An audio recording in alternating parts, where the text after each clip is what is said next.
நேரு வந்து தலைவராக வச்சுட்டு இடைக்கால அரசை வந்து உருவாக்க போதா சொன்னாங்க இல்லையா?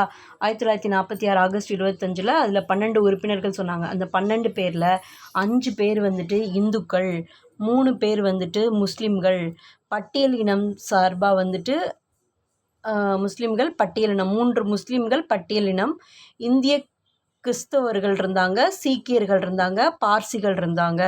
இதில் எல்லாத்துலேயும் வந்து பட்டியலினம், கிறிஸ்துவர், சீக்கியர், பார்சிகளில் தலா ஒரு நபர் அப்படின்ற அடிப்படையில் இந்த பட்டியல் இருந்துச்சு. ஓகே, அந்த 12 பேரில் 5 பேர் இந்துக்கள், 3 பேர் முஸ்லீமு, பட்டியலினம், கிறிஸ்துவர், சீக்கியர், பார்சியில் 1 பேர். ஓகேவா? அதுக்கப்புறம் என்ன பண்ணாங்கன்னா, அந்த ஹரி கிருஷ்ண மஹ்தப் இருக்கார்ல, அவர் காங்கிரஸில், அவருக்கு பதிலாக சரத் சந்திர போஸ் நியமிக்கப்பட்டார். அதே மாதிரி பார்சி இனத்தில் என்பி இன்ஜினியருக்கு பதிலாக குவர்ஜி ஹொர்முஸ்ஜி நியமிக்கப்பட்டார்.